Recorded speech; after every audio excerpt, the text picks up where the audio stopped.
Hi students, இன்னைக்கு நம்ம பார்க்க போற டாபிக் 12ஆம் வகுப்பு பாடப்பகுதியிலிருந்து மனித நலன் மற்றும் நோய்கள் பாடப்பகுதியில் பூஞ்சை நோய்கள். பூஞ்சைகள் பற்றி உங்கள் எல்லாருக்குமே நல்லா தெரியும்னு நினைக்கிறேன். பூஞ்சைகள் அப்படிங்கிறது பார்த்தோம் அப்படின்னா பாயினியர் ஆஃப் பாக்டீரியா அப்படின்னு நாம் சொல்லுவோம். என்ன, உலகத்தில் பாக்டீரியா தோன்றதுக்கு முன்னாடியே தோன்றின உயிரினம் அப்படின்னு பார்த்தோம்னா பூஞ்சைகள். எவல்யூஷனரி ஃபீல்டில் இதை இப்படி தான் சொல்கிறாங்க. பூஞ்சைகள் அப்படிங்கிறது பாயினியர் ஆஃப் பாக்டீரியா அப்படின்னு நாம் சொல்கிறோம். ரைட், இந்த பூஞ்சையினால் ஏற்படக்கூடிய நோய்கள் அப்படின்னு பார்த்தோம்னா நமக்கு கொடுத்துருக்கப்பட்டிருக்கிறது படர்தாமரை, ரிங்வார்ம் டிசீசஸ் அப்படின்னு நாம் சொல்லுவோம். இது எங்கே இருக்கும் அப்படின்னு பார்த்தோம்னா ட்ரை ஸ்கேலி லீஷன்ஸ். இது என்ன ட்ரை ஸ்கேலி லீஷன்? ட்ரை காய்ந்த தோல், அதே மாதிரி பார்த்தோம் அப்படின்னா இறந்த தோல், அந்த இடத்துல தான் இது என்ன ஆகும் அப்படின்னு பார்த்தோம்னா இது தொற்றா அமையுது அப்படின்னு நாம் சொல்லுவோம். அப்போது தோலில் இது நோயை ஏற்படுத்தக்கூடியது அப்படின்னு சொல்கிறோம். இங்கே பாருங்கள், தோலில் அதிகமாக காணப்படக்கூடிய பூஞ்சை என்ன வகை பூஞ்சை?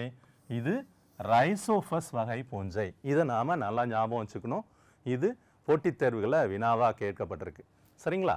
ஸோ அப்போது படர்தாமரை அப்படிங்கிறப்ப எந்த வகை பூஞ்சையினால் ஏற்படுது அப்படிங்கிறது நம்ம பார்த்தோம் அப்படின்னா இந்த ரிங்வார்ம் டிசீஸ் ரைசோஃபஸ் வகை பூஞ்சையினால் ஏற்படுது அப்படிங்கிறத நாம் மைண்டில் வச்சுக்கணும். அடுத்தது பாருங்க, இது மனிதன் மற்றும் விலங்குகளில் பார்த்தோம் அப்படின்னா எந்தெந்த இடத்துல நோயை தோற்றுவிக்குது? தோலில் ஏற்படுத்தும், முடியில் ஏற்படுத்தும், நகத்தில் ஏற்படுத்தும். ஸோ இந்த பகுதிகள் எல்லாத்தையும் பாதித்து அதை என்ன பண்ணுது அப்படின்னா அந்த செல்களை சிதைக்குது. அப்போது இதோட வேலை என்ன அப்படின்னு பார்த்தோம் அப்படின்னா அந்த செல்களை சிதைக்கிறது தான், இறந்த செல்களாக மாற்றிடுறது. தோலில் அப்படின்னு பார்க்குறப்ப கெராட்டின் திசுக்கள் மற்றும் அதனுடைய துணை உறுப்புகள் வழியாக தான் என்னாகும் அப்படின்னா இது உள்ளார நுழையும். எப்படி நுழையும் அப்படின்னு பார்த்தோம்னா ஒரு கூட்டமாக உள்ளார நுழைஞ்சு தான் என்ன பண்ணும் அப்படின்னா தொற்றை ஏற்படுத்தும். அடுத்தது இறந்த கெராட்டின் திசுக்களில் டெர்மடோஃபைட் வளர்றது எப்படி அப்படின்னு பார்த்தோம்னா சில நொதியை உற்பத்தி செய்யும். அந்த நொதியை எதுக்காக உற்பத்தி செய்யுது அப்படின்னு பார்த்தோம்னா அப்போ தான் அதால் என்ன செய்ய முடியும், அந்த உயிருள்ள செல்லுக்குள்ளார நுழைய இயலும். அடுத்தது பாருங்க, அந்த இடத்துல அந்த பூஞ்சை உள்ளார போய் என்ன செய்யுது, அதனுடைய வளர்சிதை மாற்ற பொருள், குமிழ், சீல், கொப்பளங்கள் இது எல்லாத்தையும் அதுக்குள்ள ஏற்படுத்தி தான் அந்த செல்லை தாக்குதலுக்கு உட்படுத்துது அப்படின்னு சொல்றாங்க. ரைட், பூஞ்சையினுடைய 3 பேரினங்கள் அப்படின்னு பார்த்தோம்னா இந்த 3. ஃபர்ஸ்ட் ஒன்று ட்ரைகோஃபைட்டான் அப்படின்னு சொல்றோம், second one Microsporum, third one எபிடெர்மோஃபைட்டான் அப்படின்னு நாம சொல்றோம். ரைட், இந்த 3 பேரினங்கள் என்ன செய்யுது? Causing டெர்மட்டோ mycosis. டெர்மா அப்படின்னா நமக்கு தெரியும் தோல் பகுதி, மைக்கோசிஸ் பூஞ்சை நோய், டெர்மட்டோ மைக்கோசிஸ் இந்த நோயை ஏற்படுத்துது அப்படின்னு நாம சொல்றோம். டெர்மல் ஏரியாவில் தோல் பகுதியில் இந்த பூஞ்சை தாக்குதலை உட்படுத்துது.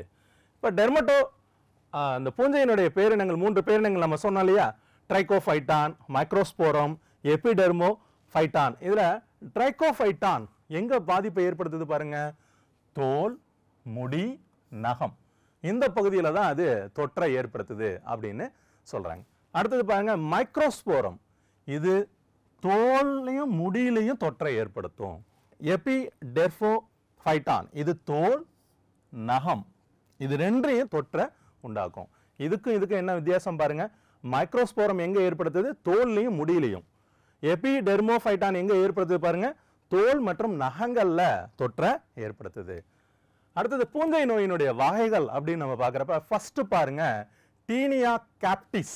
டீனியா கேப்டிஸ் அப்படிங்கிறது எங்க அப்படின்னு பார்த்தோம்னா தலையில முடியில உள்ள தண்டு பகுதியில் அது தொற்றை ஏற்படுத்துது. எது? ஹேர் ஸ்டெம் ஏரியா அப்படின்னு நம்ம சொல்லுவோம். ஸோ அந்த ஹேர் ஸ்டெம் ஏரியாவில் தான் இது என்ன பண்ணுது அப்படின்னு பார்த்தோம்னா தொற்றை உண்டாக்குது. அடுத்தது பாருங்க டீனியா கார்போரிஸ். இந்த டீனியா கார்போரிஸ் அப்படிங்கிறது எங்க அப்படின்னு பார்த்தோம்னா உடல்ல முடிகளற்ற பகுதியில் தான் இது தொற்றை உண்டாக்குது. அடுத்தது பாருங்க டீனியா ஃபேசியே.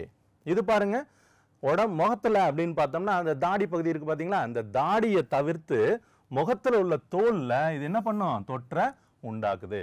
ஸோ அப்போ இது எந்த இடத்துல தொற்றை ஏற்படுத்துது அப்படிங்கிறத வகையை வச்சு நம்ம என்ன பண்ணியிருக்கோம், இந்த பூஞ்சை நோய்களை வகைப்படுத்தியிருக்கோம். அடுத்தது பாருங்க ஃபோர்த் டைப்பு டீனியா பார்பே. இது முகத்தில் மீசையிலையும் தாடியிலையும் தொற்றை ஏற்படுத்தும். மீசை, தாடி. அடுத்தது பாருங்க டீனியா க்ரூரிஸ் இது எங்க தொற்றை ஏற்படுத்தும்? இறுக்கமான ஆடைகளை அணியும் போது.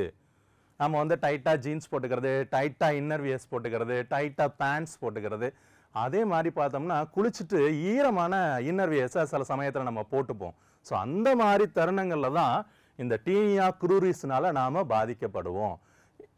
பொதுவாகவே பார்த்தோம் அப்படின்னா பூஞ்சைகள் அப்படிங்கிறது எங்க இருக்கும் அப்படின்னு பார்த்தோம்னு வச்சுங்களேன், இதுக்கு தேவையான ஏரியா அந்த ஹாட் அண்ட் மாய்ஸ்சர் ஏரியா.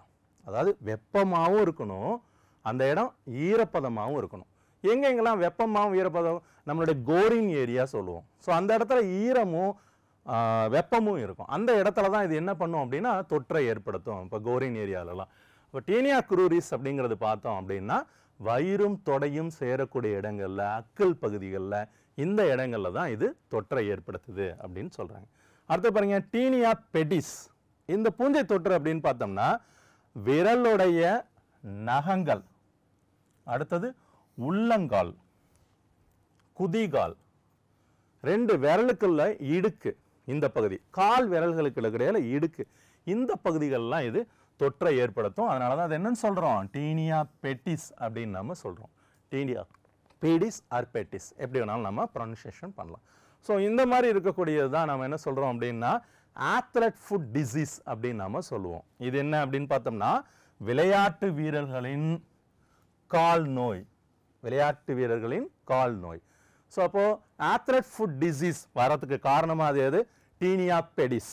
சரிங்களா? இங்கே போட்டிருக்காங்க பாருங்க, இந்த பிக்டோரியல் கொடுத்துருக்காங்க இல்லையா, இதுதான் என்ன? டீனியா பெடிஸ். எங்கெங்கெல்லாம் இருக்கு பாருங்க, உள்ளங்கால் பகுதிகளில் இருக்கா, அடுத்தது அதே மாதிரி குதிகால் பகுதிகளில் இருக்கும். இந்த பாருங்க 2 விரலுக்கு இடையில சேற்று புண் அப்படின்னு கூட நம்ம சொல்லுவோம், ப்ரொனன்சியேஷன் பண்ணுவோம்.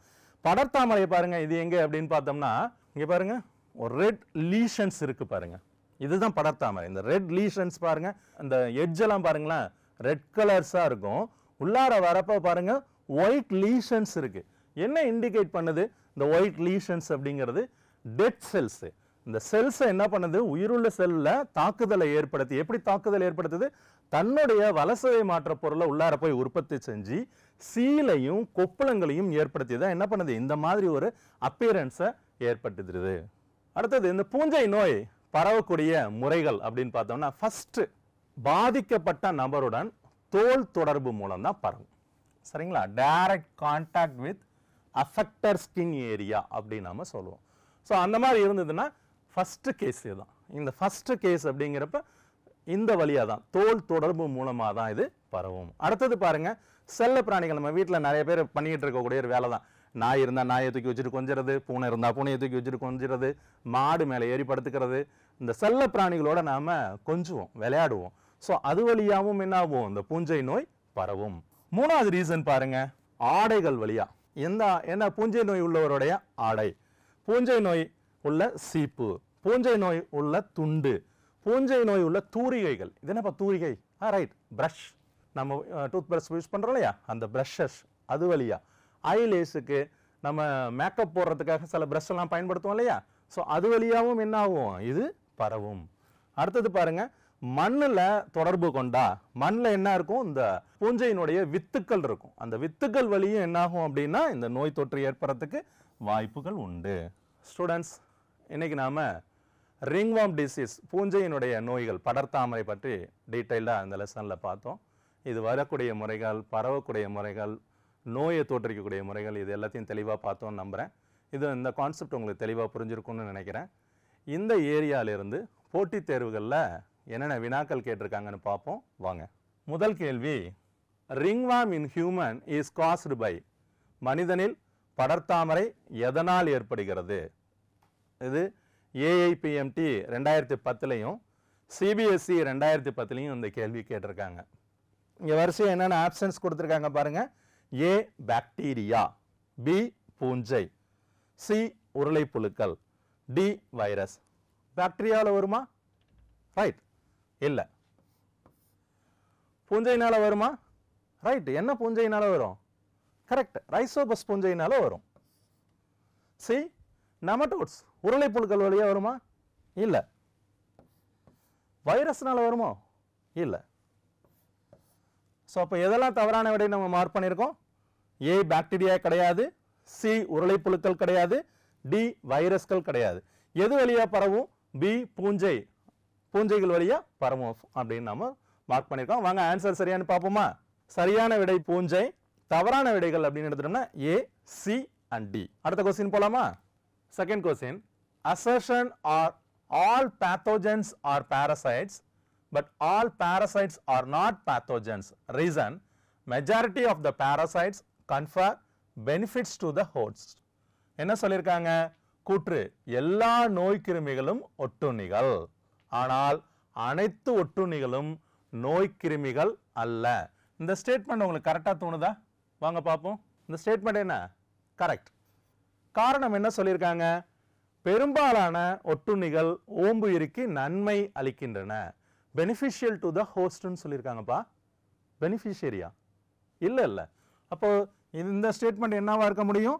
தவறா தான் இருக்க முடியும். இது எய்ம்ஸ் 2010 கேட்டிருக்காங்க. ஆப்ஷன் ஏ என்ன சொல்லியிருக்காங்க பாருங்க, கூற்று காரணம் இரண்டும் சரி, காரணம் கூற்றுக்கு சரியான விளக்கம் ஆகும். இது என்னவா இருக்க முடியும்? கண்டிப்பா தவறான விடையா தான் இருக்க முடியும். பி பாருங்க, காரணம் கூற்று இரண்டும் சரி, காரணம் கூற்றுக்கு சரியான விளக்கம் அல்ல. இதுவும் என்ன? தவறான விடையா இருக்க முடியும். சி பாருங்க, கூற்று சரி, காரணம் தவறு. இதுதான் என்ன? சரியான விடையா இருக்க முடியும். நம்ம அப்படிதான் டிக் பண்ணி வச்சிருக்கோம். அப்போ கூற்று சரி, காரணம் தவறு, இது சரியான விடையா இருக்கிறதுக்கு வாய்ப்புகள் உண்டு. டி பாருங்க, கூற்று காரணம் இரண்டும் தவறு, இது தவறான விடையா இருக்கிறதுக்கு வாய்ப்புகள் உண்டு. ஆன்சர் சரியான்னு பார்ப்போமா? நம்ம எது ஆன்சர்னு சொல்லியிருக்கோம்? சி ஆன்சர்னு சொல்லியிருக்கோம். ஆன்சர் சரியான்னு செக் பண்ணுவோம் வாங்க. சரியான விடை சி, கூற்று சரி, காரணம் தவறு, இது சரியான விடை. தவறான விடைகள் அப்படின்னு நம்ம எடுத்துக்கிட்டோம் அப்படின்னா ஏ, பி அண்ட் டி. அடுத்த क्वेश्चन போலாமா? The pathogens of Microsporum responsible for ringworm disease in humans belongs to the same kingdom of organism as that of மனிதனில் படர்தாமரையை உருவாக்கும் மைக்ரோஸ்போரம் உயிரினம் கீழ்கண்ட எந்த விலங்குலகத்தை சார்ந்தது? இது ஏஐபிஎம்டி மெயின் 2011 கேட்டிருக்காங்க. எந்த விலங்குலகம் அப்படின்னு நம்ம கேட்டிருக்காங்க. இதுல பாருங்க, ஏ அஸ்காரிஸ் உருளைப்புழு. உருளைப்புழுவா? இல்ல, ரைட், தவறான விடை. பி பாருங்க, நாடாப்புழு, தட்டை புழுக்கள் அப்படின்னு சொல்லியிருக்காங்க. இது சரியான விடையா? இல்ல, கரெக்ட். இதுவும் என்ன? தவறான விடை. சி பாருங்க, உச்சரேரியா, யானைக்கால் புழுக்கள் அப்படின்னு சொல்லியிருக்காங்க. இது சரியான விடையாப்பா? என்ன கொஞ்சம் குழம்புறீங்க? இல்ல, சோ இது தவறான விடை. டி பாருங்க, ரைசோபஸ் பூஞ்சை. நம்ம ஆரம்பத்திலே பார்த்தோம், படர்தாமரை ரிங்வார்ம் டிசீஸ் அப்படின்னு சொல்றப்ப எந்த பூஞ்சை தாக்குதலுக்கு உட்படுத்துது அப்படின்னு சொல்றப்ப ரைசோபஸ் இனங்கள் அப்படின்னு நாம சொன்னோம். இதுதான் என்னவா இருக்க முடியும்? சரியான விடையா இருக்க முடியும். நாம ஆன்சர் எது சொல்லியிருக்கோம்? டி ஆப்ஷன் சரியான ஆன்சர்னு சொல்லியிருக்கோம். வாங்க அதை சரியான்னு செக் பண்ணுமா? வாங்க. சரியான விடை டி, ரைசோபஸ் பூஞ்சை. அடுத்த क्वेश्चन போலாமா? fourth question, which of the following statement is correct? கீழ்கண்ட கூற்றுகளில் எது சரியானது? இது ஏஐபிஎம்டி 2011 கேட்டிருக்காங்க. என்னென்ன சொல்லியிருக்காங்க பாருங்க, ரைனோ வைரஸ்னால வரும்னு போன வீடியோவில் நம்ம பார்த்துருக்கோம். சாதாரண சளி. சாதாரண சளி அப்படின்னு பார்க்குறப்ப நீர்த்தொலி தொற்றுனால பரவும் அப்படின்னு சொல்லியிருக்காங்க. Water droplet infection. இது நம்ம பார்த்துருக்கோம் தானே? இந்த ஸ்டேட்மெண்ட் எது சரியானதுன்னு கேட்டிருக்காங்க. இந்த ஃபர்ஸ்ட் ஸ்டேட்மெண்ட் பாருங்க, சரியா தோணுதா? சாதாரண சளி ரைனோ வைரஸ் எது வழியா தான் பரவும்? வாட்டர் டிராப்லெட் இன்ஃபெக்ஷன்ஸ் வழியா தான் பரவும், இது சரி. ரெண்டாவது பாருங்க, டைபாய்டு அசுத்தமான நீர் மற்றும் உணவு. ஆமா, இதுவும் என்ன? சரியான ஒரு ஆப்ஷன் தான் இல்லையா? சோ அப்ப இதுவும் என்ன? இந்த ஸ்டேட்மெண்ட்டும் சரிதான். எய்ட்ஸ் கை குலுக்கிறது மூலமா பரவுமா? பரவாது இல்லையா? ரைட். அப்போ எய்ட்ஸ் என்ன ஆகும்? கை குலுக்குதல் மூலமா பரவாது. சோ அப்போ இது தவறான ஸ்டேட்மெண்ட். அவங்க என்ன சொல்லியிருக்காங்க? கை குலுக்கல் வழியா பரவும்னு சொல்லியிருக்காங்க, பரவாது. அடுத்தது படர்தாமரை பாருங்க, நோய் தொற்றுள்ள துணிகளை பயன்படுத்துதல். நாம இந்த வீடியோல இப்பதான் சொன்னோம் எது வழியாலாம் பரவும் அப்படின்னு. அதுல ஒன் ஆஃப் த ஆப்ஷன் என்ன? நோய் தொற்றுள்ள துணிகளை பயன்படுத்தினா ஆடைகள் வழி பரவும் அப்படின்னு பார்த்திருக்கோம். இதுவும் என்ன? சரியான ஸ்டேட்மெண்ட். அப்ப எதெல்லாம் சரியான ஸ்டேட்மெண்ட்? 1, 2, 4 இது மூணும் என்ன? சரியான ஸ்டேட்மெண்ட். எங்க இருக்கு பாருங்க, ஆப்ஷன் டி ல இருக்கு. 1, 2, 4 ஆப்ஷன் டி ல இருக்கு. ஆப்ஷன் ஏ பி சி மூணும் என்ன தவறான விடையா தான் இருக்க முடியும். நாம ஆப்ஷன் டி சரியான விடைன்னு சொல்லியிருக்கோம். சரியான விடையான்னு செக் பண்ணுமா வாங்க. சரியான விடை ஆப்ஷன் டி 1 2 மற்றும் 4. தவறான விடைகள் அப்படின்னு பார்த்தோம்னா option A B and C. அடுத்த क्वेश्चन பார்க்கலாமா? 5th क्वेश्चन பொறுத்துக. Match the following. வரிசை 1 கொடுத்திருக்காங்க, வரிசை 2 கொடுத்திருக்காங்க. ஏ என்ன கொடுத்திருக்காங்க? யானைக்கால் வியாதி, பி அமீபியாசிஸ், சி நிமோனியா, டி படர்தாமரை. வரிசை 2ல என்ன கொடுத்திருக்காங்க? ஃபர்ஸ்ட் ஆப்ஷன் ஹீமோஃபிலஸ் இன்ஃப்ளூயன்சா, 2ல வந்து ட்ரைகோஃபைட்டான், 3ல உச்சரேரியா பேங்க்ராஃப்டி, 4ல எண்டமீபா ஹிஸ்டோலைட்டிகா. இது ஏஐபிஎம்டி மெயின் 2012ல இந்த வினா கேட்கப்பட்டிருக்கு. இதுக்கான சரியான விடை என்னன்னு பார்ப்போமா வாங்க. நம்ம மேட்ச் பண்ணி பார்ப்போம். ஃபர்ஸ்ட் பாருங்க, யானைக்கால் வியாதி எது வழியா ஏற்படும்? அழகா சொல்றீங்களே, ஃபைலேரியல் புழுக்கள் வழியா தான். ஃபைலேரியா புழு. ஃபைலேரியா புழு இங்க எதுன்னு பாருங்க, உச்சரேரியா பேங்க்ராஃப்டி. இது ஆப்ஷன் ஏ. ரெண்டாவது பாருங்க, அமீபியாசிஸ். இருங்க வரேன். எண்டமீபா ஹிஸ்டோலைட்டிகா. ஸோ இது வழியா தான் என்ன ஆகும்? இந்த உயிரினம் வழியா தான் அமீபியாசிஸ் நோய் நமக்கு உருவாகும். அடுத்த சி பாருங்க, நிமோனியா. நிமோனியா தோற்றுவிக்கக்கூடிய உயிரினம் எது? Haemophilus influenza. ஸோ இதுதான் என்ன பண்ணுது? நிமோனியாவை தோற்றுவிக்கும்.